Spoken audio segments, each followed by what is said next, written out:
Hello, this is Matt from BuiltRight. Today we're going to show you how to install your standard dash mount on a 2021 Plus Ford F-150 or Raptor. Should take you about a half an hour or so. As far as tools, we're going to need an 1/8 inch Allen wrench, a 7mm socket and ratchet, a 3/8 inch socket or wrench, a quarter inch drill bit along with a drill, and a set of trim tools. Plastic trim tools is helpful when you're working with interior plastics, although you will be able to find other instruments to pry with as needed. So first step, we're going to remove this rubber tray. It's going to look a little bit different if you have a truck without a center channel speaker.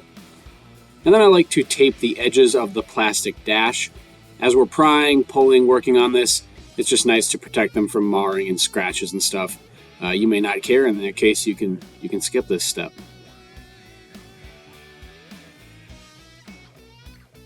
This edge in particular is nice if you're going to pry for the center channel speaker grill.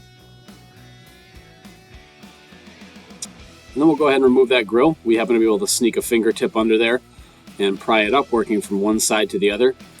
It's held in by 8 plastic spring-loaded clips. So just pulling straight up is best. It's better if your interior is warm so that the plastics are less brittle.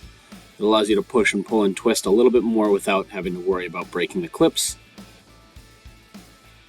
There you can see the location of the 8 clips there. And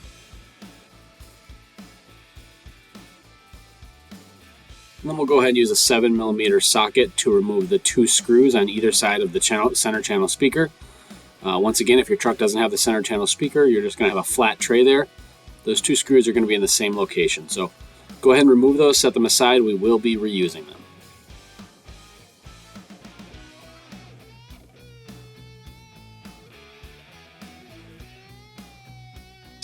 All right, now we're going to use our trim tools to remove that center tray. I'm going to start up at the front edge here. You can see I'm prying against the tape. And I'm going to lift up under that one edge. It's tucked under that radio bezel a bit. Once you get it up, you should be able to pull all the way across to release it, and then work your way from the front to the back. I'm going to show this in real time, so you can go ahead and watch. I'm doing that just to show you that it is okay to spend a little bit of time on this. Be careful. It's not hard, but there's just no reason to rush. So, all of these clips on this tray are vertical, so you're going to want to be doing what you can to be pulling or prying straight up rather than trying to twist them out.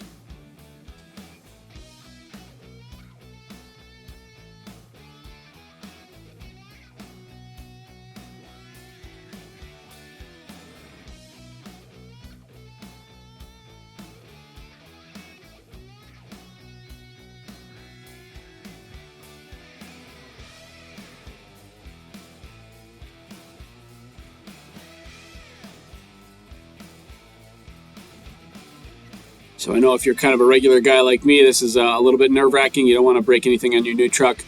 Once again, if things are warm and you're being kind of careful and intentional with your movements, you're going to be just fine. If you're a dealership tech, you probably just tear these things out, no problem.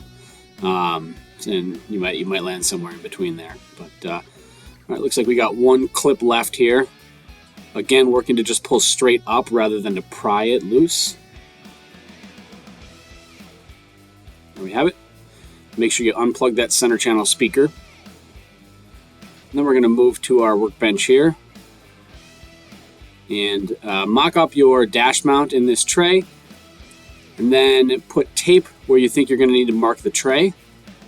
For the purpose of this video, we had already actually drilled the tray for development, so we're just going to pretend here. But we'll put tape down here. We'll throw the dash mount in place. Get it nice and centered. You're going to want it snug up against the front, but not pushing on it too hard.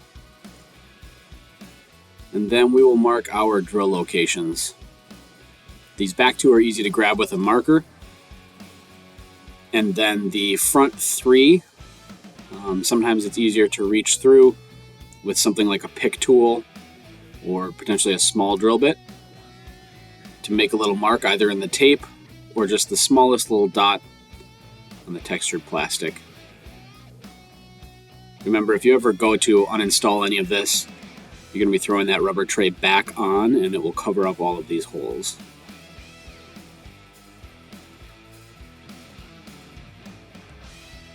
All right, so now that we've got our holes marked, we're going to drill them.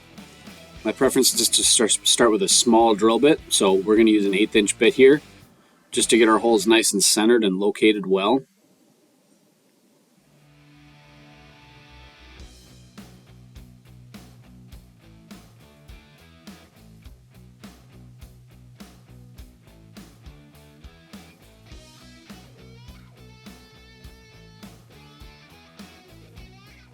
And at this point, if you want, obviously you can remove the tape.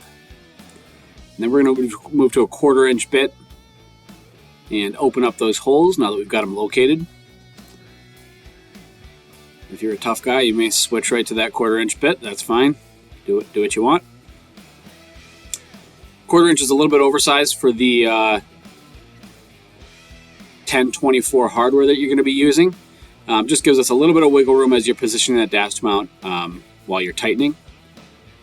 So now that we've got our holes, of course, set the dash mount in place, make sure they line up still, and then begin the process of bolting it in place.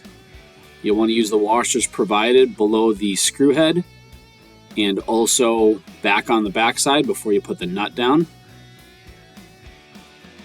You're going to want to do that in all 5 locations. My recommendation is to get them all in there loosely and then work your way from the front to the back, tightening them. One thing to look out for is you just don't want the dash mount to be severely warping the tray. And that typically happens if the dash mount is pushing on the front of the tray plastic.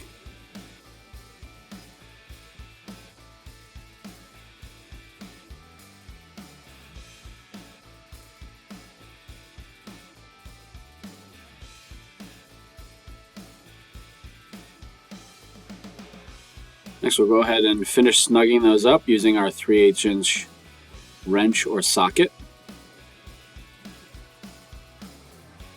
We move back to the car.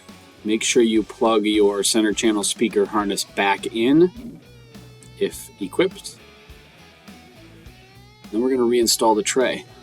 So this part, it can actually be a little bit tricky. The nature of the dash mount is that it adds a lot of rigidity to this tray and essentially prevents the tray from flexing. So you're going to want to be careful with how you're reinstalling this. You can see we kind of putz around with it a little bit here, because the front lip of the tray reaches under the dash bezel.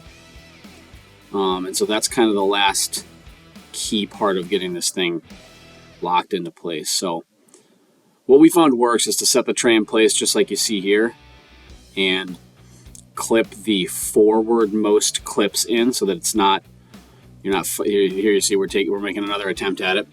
Clip the forward-most clips in so that it's not riding up like you see. So we're going to push those down, and then we'll start working on that front lip to get the front lip below the radio bezel.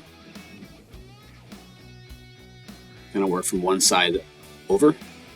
You can see that's popping in. Once that's in, you can push down on the rest of it to secure the rest of the clips, and you're all set.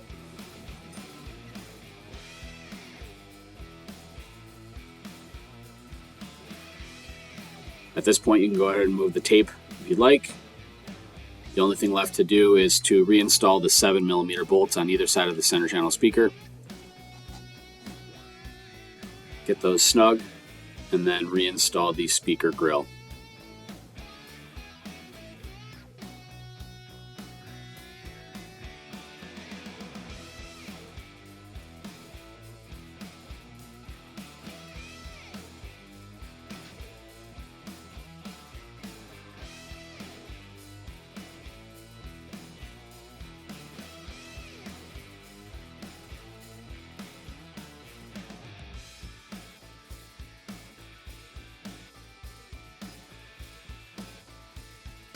And with that, your installation is complete. If you have any questions, comments, feedback, please feel free to reach out via phone or email. Thanks for watching.